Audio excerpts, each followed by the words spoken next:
Bismillahirrahmanirrahim. Assalamualaikum warahmatullahi wabarakatuh. Untuk pertemuan kali ini Ibu akan menjelaskan limit fungsi X mendekati tak hingga. Nah, untuk tak hingga kali ini dia berbentuk akar. Di sini ada akar pertama AX kuadrat ditambah BX ditambah C dikurangi PX kuadrat ditambah QX ditambah R. Nah, jika koefisien dari X kuadrat ini nilainya sama, maka dia menggunakan rumus ini. B dikurang Q dibagi dengan 2 akar Q. Jika koefisien dari X kuadrat ini ya sama atau angkanya sama. Nah, yang kedua, jika A lebih besar dari P, dia akan hasilnya tak terhingga, dan sebaliknya A kurang dari P, maka hasilnya min tak hingga. Nah, sekarang kita masuk pada contoh soal. Untuk contoh soal yang pertama, 3x kuadrat dikurang 2x dikurang akar x kuadrat dikurang 2. Kita buat dulu bentuk persamaannya. Nah, untuk nilai A, dia 3, nilai B, min 2, nilai P, 1, nilai Q, 0. Kenapa di sini 0? Karena dia tidak punya variabel, maka hasilnya 0. Bentuk turunan ya. Nah, coba perhatikan koefisien pertama dengan kedua. Sama nggak? Beda ya, untuk nilai A dengan P. Beda ya. Nah, tadi nilai A dengan P beda, berarti atau dia hasilnya mana yang lebih besar? Oh, lebih besar A. Kalau lebih besar A berarti hasilnya tak terhingga. A lebih besar dari P, maka hasilnya tak terhingga. Nah, soal yang kedua. Kalau soal yang kedua, di sini 2x kuadrat 3x kuadrat ditambah 6x ditambah 1. Nah, buat persamaannya dulu. Nilai A-nya 2, nilai B-nya 3 dikurangi, nilai P-nya 3, nilai Q-nya 6, nilai R-nya 1. Nah, kita perhatikan yang koefisien dari x kuadratnya. Nilai A dengan P. Nilai A-nya 2, nilai P-nya 3. Berarti angkanya beda ya untuk dua koefisien ini. Nah, kalau beda seperti ini, perhatikan mana yang lebih besar. Oh, lebih besar dari P. Jadi A kurang dari P. Berarti hasilnya negatif tak terhingga. Selanjutnya untuk contoh soal nomor 3. Di sini akar 4x kuadrat dikurang 5 dikurang akar 4x kuadrat ditambah x dikurang 2. Nah, buat persamaannya dulu. Nilai A-nya 4, nilai B-nya 0 ya, karena dia tidak punya variabel x, makanya 0.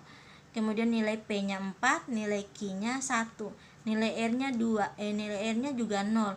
Ibu tidak mencantumkan nilai R-nya. Kalau nilai R-nya juga tidak terpengaruh, kan tidak termasuk dalam rumusnya ini.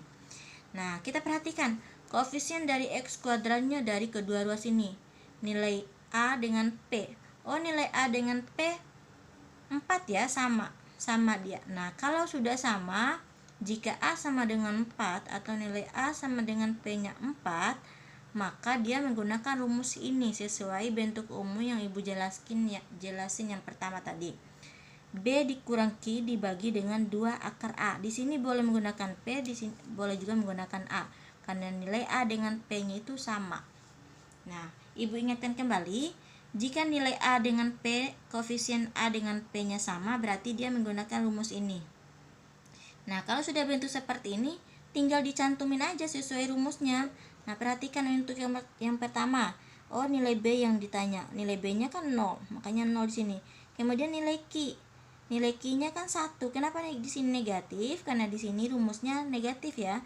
Makanya min 1 per 2 akar 4. Dari mana dapatnya akar 4? Karena dinilai P, A dengan P. Boleh nilai A, boleh nilai P. Karena sama. Di sini makanya 2 akar 4. Kalau 2 ini dari rumus ya. Nah, kalau sudah seperti ini kita jabarin. 0 dikurang 1, min 1. Jadi akar 4 itu, akar dari 4 itu 2 ya. Karena 2 kali 2, 4. Makanya 2 di sini. Kalau di sini 2 ini adalah dari rumus. 2 kali 2, 4. Jadi hasilnya min per 4 atau min 1 per 4. Kemudian contoh soal yang terakhir. Di sini contoh soal yang terakhir, 3x ditambah 1 dikurang 9x kuadrat dikurang 2x ditambah 3. Nah, kedua ruasnya ini beda kan bentuknya, di sini akar, di sini enggak. Nah, bagaimana untuk mendapatkan akarnya? Kita kuadratkan atau pangkatkan 2 di sini. Nah, setelah kita pangkatkan 2, kita kan rumusnya kalikan 1 per 1 kan. Kalau pangkat 2 berarti bentuknya seperti ini. Rumus pemfaktoran. Jadi 3x ditambah 1 dikali 3x ditambah 1. Kita kalikan 1 per 1. 3x dikali 3x 9x kuadrat. 3x dikali 1 3x. 1 kali 3x 3x. 1 kali 1 1. Baru setelah itu dijumlahkan yang sama-sama bentuknya, yang serupa. 9x kan berdiri sendiri, jadi nggak ada temannya dia. Jadi tetap 9x kuadrat.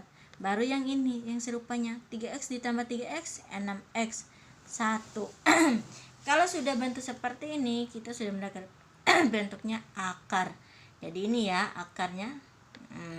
Nah, kita buat persamaannya dulu. Nilai A-nya 9, nilai B-nya 6, nilai R-nya 0. Ibu tidak cantumkan nilai R-nya ya, karena tidak terpengaruh juga.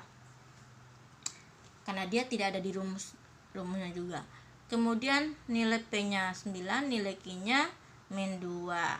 Nah, kan nilai perhatikan untuk variabel x kuadratnya, koefisien dari x kuadrat A dengan P sama enggak? Nah, kalau sama A dengan P ini berarti dia menggunakan rumus ini, sama kayak yang tadi. Nilai A-nya 9, nilai P-nya 9. Nah, setelah itu kita cantumkan aja. Nilai B-nya berapa? 6 kan, dikurang nilai Q-nya min 2. Makanya di sini min 2. 2 nilai A-nya atau P-nya 9, akar 9. Nah, min kali min plus. Jadi 6 ditambah 2 8. Nah, akar dari 9 kan 3. Jadi 2 dikali 3 6. Ini bisa disederhanakan lagi, sama-sama dibagi 2. Nah, kalau sama-sama dibagi 2, 4 per 3. Nah, di sini ada soalnya 1 sampai 7. Semoga semuanya mengerti ya. Untuk yang belum mengerti, boleh japri ke WA Ibu, tanya-tanya ke WA Ibu ya. Sekian, wassalamualaikum warahmatullahi wabarakatuh.